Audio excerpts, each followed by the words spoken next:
So yeah, it's started from Bio Salud. This is probiotic drink. It's strawberry flavored, and I'm drinking it from this beautiful crystal. Cheers to 30.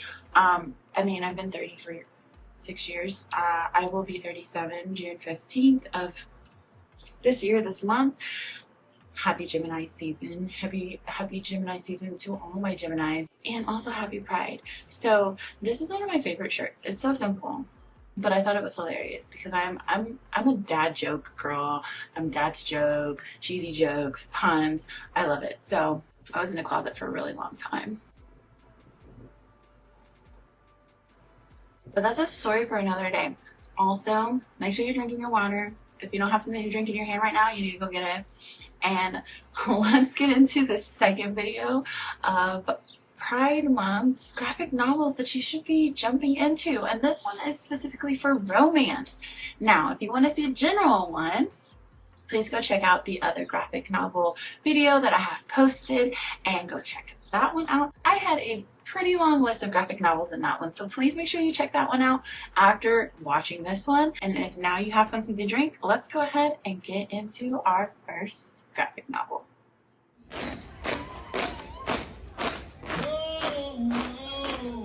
Okay, I'm going to start with an oldie. I'm going to start with one that I haven't mentioned in the other video. Some of these I have mentioned in the other video, but I'm going to get a little bit more into the romance part of it. So this one is called Rainbow in the Dark, and I'll have it up here somewhere. And quite honestly, I don't know if it's out. It's still for sale. I'm sure you could probably find it on a website somewhere. I don't know.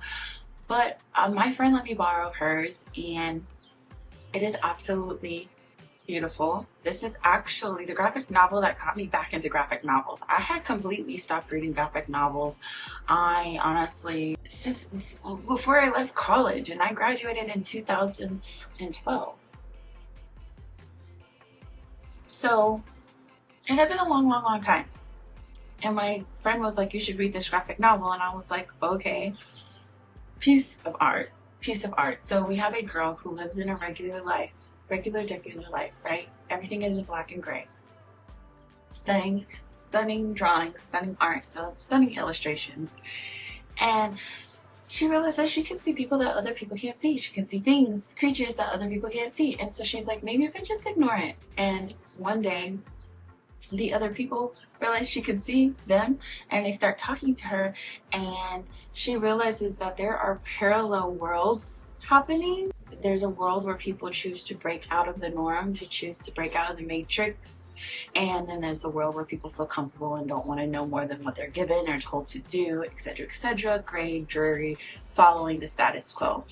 And she meets someone, and she joins the revolution, and it's just so great. I mean, who doesn't love fighting the status quo? Who doesn't love adding a little rainbow to their lives? And so she becomes part of the resistance of fighting. She goes for it, and I really love it. There's action, there's relationships, there's loss, there's love, there's all of these things, and the colors change as the story progresses, and it's just so good. And that's what got me back into graphic novels as an adult, because I used to believe the BS that it was just for kids, and that's my cat. I used to be like, nah, I can't get back into that. I'm too busy adulting. And then I realized that's boring. So kudos to my friend Toa. If you're watching this at any point in time, girl, thank you so much. And you guys should go check out this graphic novel. Definitely 5 million stars. All right, the next one, I believe I gave it 3 stars, and it is called Squad. First of all, the graphic novel itself is giving me like 90s color vibes, like very neon. And I absolutely love this story. If you like werewolves and Mean Girls, and like it's like if they had a baby, that's what you get with Squad. So you have some girls who are in, they're college students, and one girl is just moved to the area. She's trying to figure out her life and get settled in, and she slowly gets integrated some way, some shape or form into this group of super popular girls. and she ends up finding out they're werewolves, and there are some things she has to do in order to be part of the group. Will she choose to do them? Will she get into peer pressure? Does she need to belong that bad that she's willing to do anything and change herself for them? I don't know. It's really good. You should just go check it out.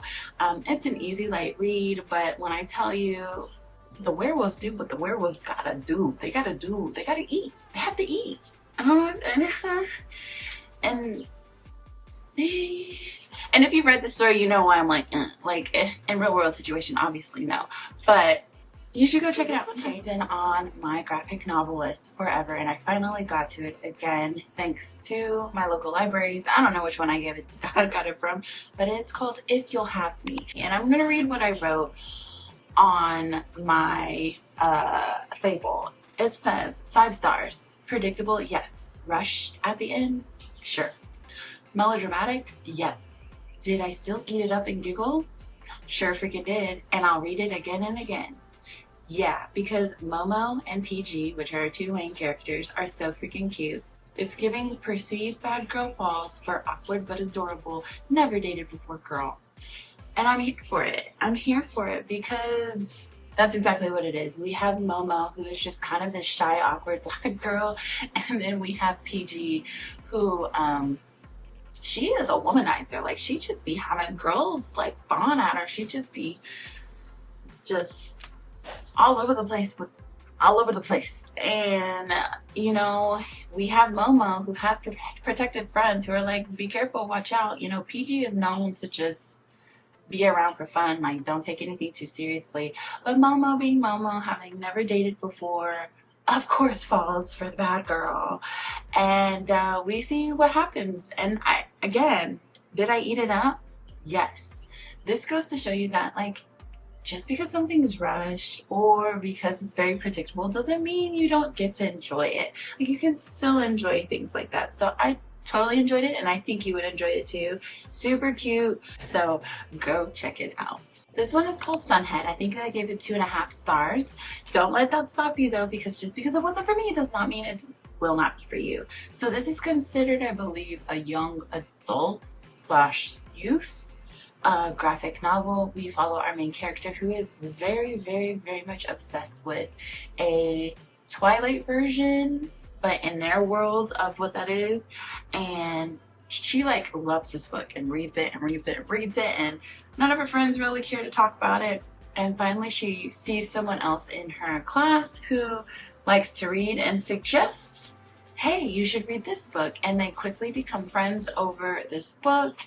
And you know, she's trying to figure out her feelings, who she is, how she feels on the inside. And I think it's a very, very cute coming of age, but also discovering one's identity. The only issue is here, the book completely jumped over conversational parts that I think would have been super beneficial to the reader, super beneficial to the community, and having just simple conversation on what was happening, what happened with the relationship of the main character with some of the people around them, and just some conversation on what was going on within themselves. I think that was kind of missed opportunity, but nonetheless, you can understand it as you read it. But again, this is for a younger audience. I would have liked it to be a little bit more discussed.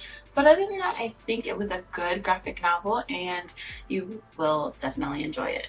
Ooh, took me by surprise. You will hear of this graphic novel again, as I will definitely talk about it in another video.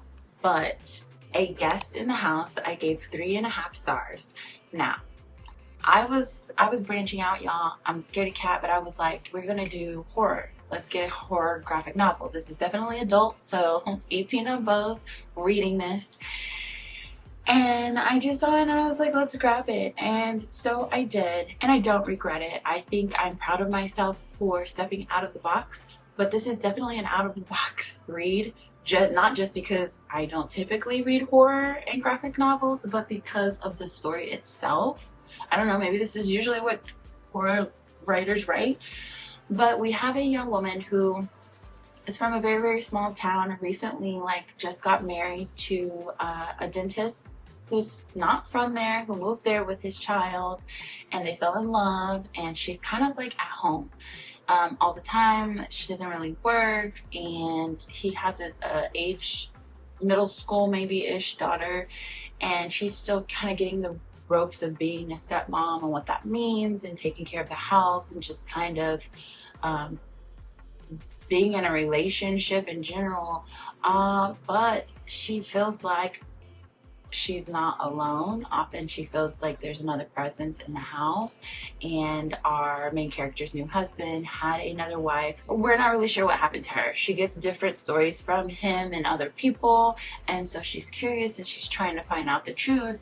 And while she's doing that, she's also having these conversations with the daughter, who says she sees her mom all the time, and that sometimes she sees her at night over at the lake pier, because they live like right on the lake.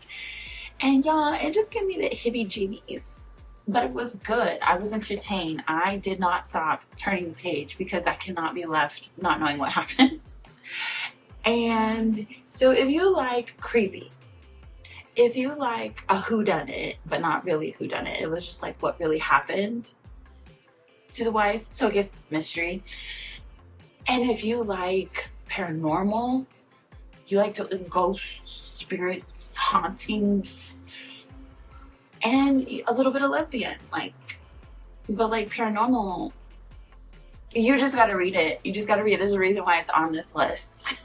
There's very much gayness in this. So it's very queer. It's very, yes. So if that is your jam, you should go check this out. I think it was a really good read. It kind of made you question. You don't get all the answers at the end. It left you like rereading again to be like, wait, what? Huh? Holy moly. Wait, did I miss something? And like you have to go back to like grab more of the puzzle. Oh, it's so good. That's good stuff. That's some good writing right there. Because if something's too scary, I'm not gonna go back and read it. But it was just enough to make me be like, oh no, I gotta figure this out. Did I miss something? Oh, it's so good. Go read it. Go read it. It will entertain you. This next one is particular. Either people liked it and loved it, either people loved it, or people were like, it was too much. Forest Hills Bootleg Society. This is, I can think it's considered for, I believe it's an adult graphic novel. This is heavy on dialogue. This is heavy on like backstory. She's not a thick book. She's a big book, but she has lots of dialogue in it. Not everybody loves that in their graphic novels. So if you're coming here for just a light, quick read, this Forest Hill is not for you, but it was for me. I love this one. This one got 5 stars. If you grew up with youth group, if you grew up with skits, your youth pastor doing some cheesy ass skits, if you grew up with like going to Christian private school, but also doing what you're not supposed to be doing on the side, if you grew up around like being like, okay, out of all the schools, public and private, the kids at the private school are doing the things that they're not supposed to be doing. The things that their parents don't think they're doing, they are doing. This is a graphic novel for you. We follow 4 best friends, 3 that go to private school, 1 that goes to private, 1 goes to public school. The one that goes to public school is very devout in her faith, in her walk with Jesus. Jesus is her homeboy. He's the love of her life. And then we have 3 that go to the private school, who are there because their parents can afford it, but they don't really like. One is like, I don't really care. Another one is like, I don't care, but she kind of cares, and she always feels guilty because she's gay. And then we have another one who's just like, Jesus is everywhere, but so is the government. Just very blatant, I don't care. And they decide to become and name themselves a bootleg society because they need money. They have to have money, guys, because they need matching jean jackets. So when I tell you nostalgia, 90s, youth group, jean jackets, it's so nostalgic. And I think that's why I love it so much. I mean, if you didn't grow up in like Christian culture, purity culture, like Jesus is Jesus is my husband on a t-shirt kind of wearing, going to the family Christian bookstore to buy that, or Jesus is my homeboy, or WWJD. I don't know if you're gonna get this. It's like a whole culture of Christian 90 youth group, and it's like sucked into this one graphic novel. So they're trying to earn money under the table without their parents knowing about these jean jackets, because they saw it on some other girls and were like, that's dope. You know they're real friends because they have jean jackets, so we gotta get jean jackets. Everybody wearing them. And so what they decide to do is, one of the girls says, why don't we go get bootleg anime and sell it to the boys at our school? Because the anime they ended up getting wasn't like the anime she really wanted. It was like the kind of weird, like, are we supposed to be watching this? Like, is this? And so she was like, what if we just sell this to the boys at our private school? Because, you know, boys are into like movies and things. And then we use that money to get our jean jackets. So they start going to their dealer, their anime bootleg dealer, and then reselling and making cash. But, you know, it also just deals with part of being in high school, man, like trying to fit in, like when to, like, personally draw your boundaries. You get upset and mad at your friends and making up, figuring out who you are and what you're about, dealing with family, parents who aren't present, parents who are overly present, parents that are doing everything they can to get you to a life that they didn't have, but it doesn't, you can't see that in the moment, and so you just like, you never around. It deals with all of those things, and it gives you the backstory on the city, not the city, but the town that they live in, someplace in California. And it's just really funny. It's hilarious. I laughed so many times reading this. It was enjoyable. They do talk about dealing with like being gay and the girls being interested in each other and not knowing what to do with that and feeling shameful because of what they heard on church on Sunday or what they heard in class and Bible class. But then also like knowing that that is right and it's okay. So if you are not in a healed space of that kind of religious trauma, if you are not in a healed space, I wouldn't read this. I couldn't have read this 2-3 years ago. It would have just made me mad. But now that the work has done the work, I can look at it and I'm like, damn, that was a whole culture, that was a whole time. But like, it's hilarious how they just bring it back, and it just is hilarious. I just enjoyed it so much. So if you're in the space and you can enjoy it, I definitely suggest checking it out. So this next one is 5 stars, and it is called Us. Just simple, US, us. And this is more of an autobiography or self-telling story about a woman and her girlfriend, their journey together, and how they grew as a couple during her girlfriend's transition. And I really loved it. It's more of a educational mixed with storytelling graphic novel, but man, does it pack a punch.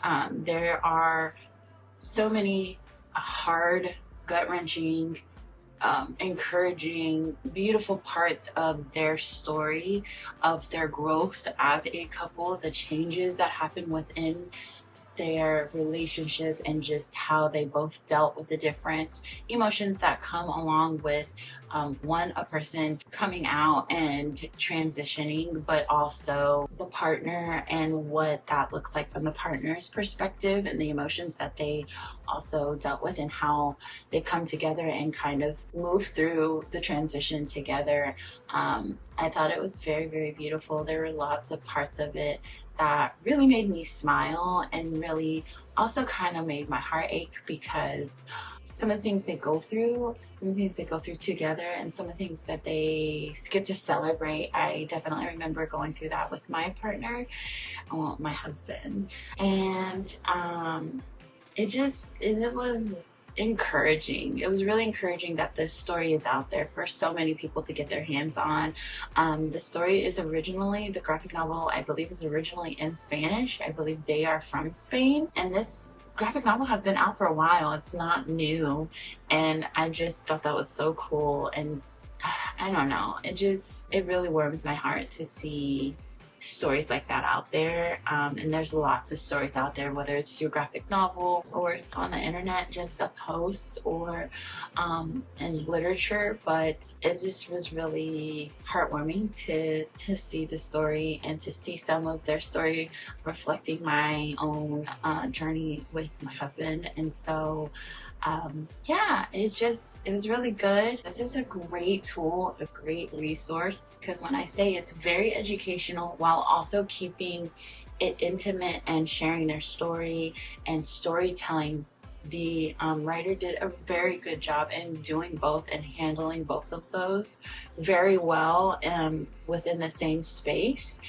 And man, not everybody can do that. Not everybody can do that well. So I highly suggest everyone read it, but it's definitely a resource for those who might need it. So keep that in the back of your pocket right there, and so that you have that. But yeah, go check out Us.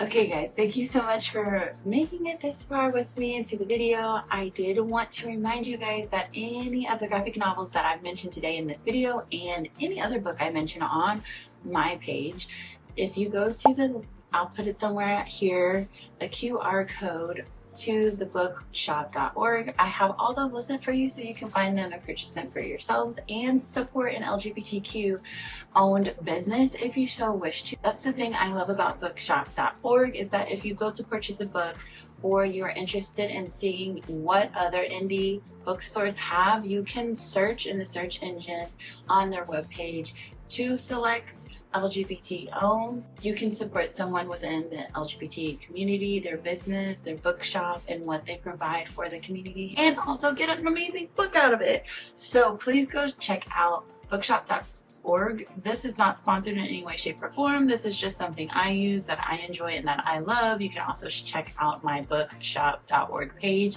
Again, it will have a list of all of the graphic novels talked about today. And also, follow me on Fable. I can see the books you're reading, you can see the books I'm reading, and we can chat about it and just get to know each other and really just enjoy being readers, graphic novels, and of all kinds of literature. With that being said, let's get into some more graphic novels that have romance and love in it within the LGBTQAI plus community. Now, for some of these, you will have heard these before if you did see the first video. So I tried to make sure I gave all the new ones towards the front of the video, and with these you will have seen these in the other one, but I'm going to go a little bit more into depth. The Princess and the Grilled Cheese. I absolutely love The Princess and the Grilled Cheese. It is definitely a love story through and through. It is about a young woman who is having to pretend to be a man in order to continue to receive her father's inheritance, because in the time that she lives in, women are not allowed to receive anything from their family if there are no sons. And so since she's an only child and she is a woman, her father and her created the plan that she would live for life as a man continuously until she dies.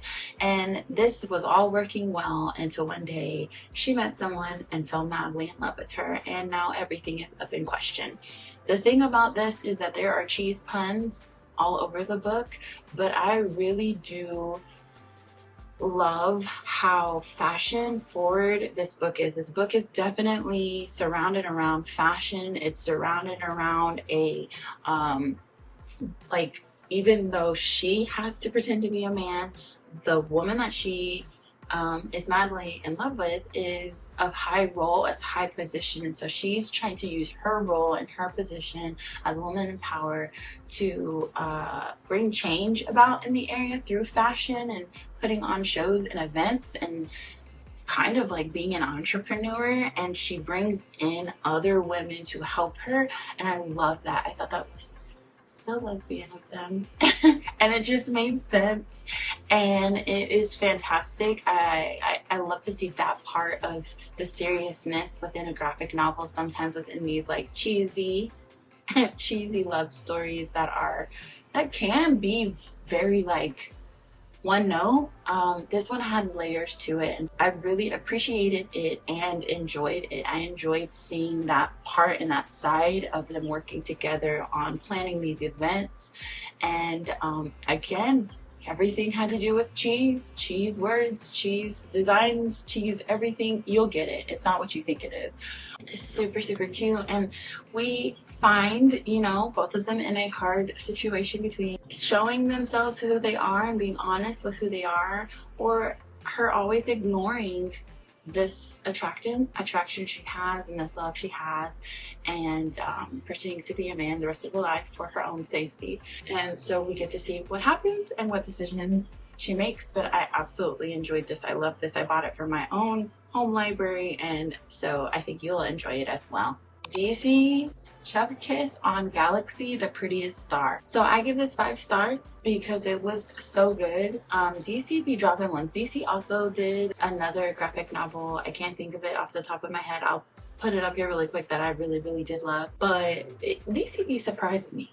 Y'all, I claim Marvel, but I might claim you too. I don't know. We're following this young man who is just, he is like 10 stars, like the high school student. Like he's like captain of his basketball team. He has really good friends. He's funny. Like everybody knows him in school, pretty popular, gets along with everyone. Is just really kind-hearted, has an amazing family, dad, brother, little sister. You know, they're just living their best lives, but something seems off. Something seems a little off. You start like to notice the home life, and you notice like, why are they using that kind of language? Why are they saying you need to make sure you present yourself? You need to make sure for the safety of all of us, you know, we have to do this. And so we get a little deeper into the story, and we find that our high school student is actually an intergalactic princess who has to live the life in a male body and human for the safety of themselves and the other people who are also from their home planet, because their home planet was destroyed. You get to see this princess really like, I think DC did such a great job. The author did such a good job of really giving us a look into how uncomfortable and just how unfair they feel having to constantly put on this facade and wear and be and act in something that's not natural to them and is not genuinely who they are, and looking in the mirror every day and not being comfortable in their own skin and just wanting to exist as themselves, and how they just feel like they're just stuck. They feel like they're stuck. They feel like there's a duty to their family to be who their family wants them to be, their friends who they expect them to be, but they also feel a duty to truly be who they are and to live the life that they know they want and they deserve. And so there's this conflict. It's trans adjacent. It's never said, it's never spoken about, but it is written with that in mind, and representing transness and being in those spaces and being in spots like that. And I think it was done very beautifully, and I really enjoyed the love interest coming in and just really like being like, be who you want to be. And I think it was just really beautiful how the princess just really found herself and existed as herself, and how like they go through their transition in the book and introducing themselves like, this is who I am, this is my name, these are my pronouns, to their friends, to the school, to the principal, and just how some people shifted and how people did it and how that really came to be. I highly suggest it. The love story is beautiful, it's cute, it feels like just a warm hug. And when I say I gave it 5 stars, there's a reason I gave it 5 stars. So go check out Galaxy, the Prettiest. It's just so full of like good topics and discussions, and seeing humanity in everyone, and the relationships and the friendships and the bonds are all great. again, we're talking about romance here, but let's be honest. The romance is so phenomenal. It's adorable. It's heartwarming. I love the romance because it's always growing. There's always something that needs to be growing. It's not flat. It's not one note. Nick has stuff he can work on. Charlie has stuff he can work on. And like, you know, some will grow. They'll grow and then they'll find each other and then they'll grow and find each other. And I think it's just really interesting to see how they move in and out throughout their relationship, their connection with their friends, and then like checking in on each other, talking to each other, having healthy communication. Some of us adults in real life can't even get there. And we got Nick and Charlie just been an example. Like, I love it. I love them. I love them so much. And it's like, they're the couple you just always want to root for. And then there are other couples. There's another lesbian couple. There's just different queer identities and people within the LGBT community within the story, and you're rooting for them, and you're just like, I want to give all of you hugs, and I just want to make you pie and feed you. I don't cook, but if I could, that's how I would feel, because it's just, they're just amazing characters, and I'm really interested to get into 4th book and the 5th book. Those are the 2 I haven't gotten to yet, but I just love it so much, and so I think you should read it because it's definitely a romantic. If you want to kick your feet and giggle, if you want to hug your bug and just be like, oh my god, that's so cute, you need to read it. Like, if that's for you, it's for you. If it's not, it's okay, but go check it out. Alright, that is all the graphic novels that I have for this video. Again, if you haven't seen the first one, please go check that out. I will have that somewhere on this page for you to be able to click on. And with that being said, I hope you enjoyed this. Let me know if you've read any of these graphic novels below, your thoughts, or if you found one that you're definitely interested in getting. Let me know, and I'm going to see you in the next video. Make sure you like and subscribe. I'll see you then.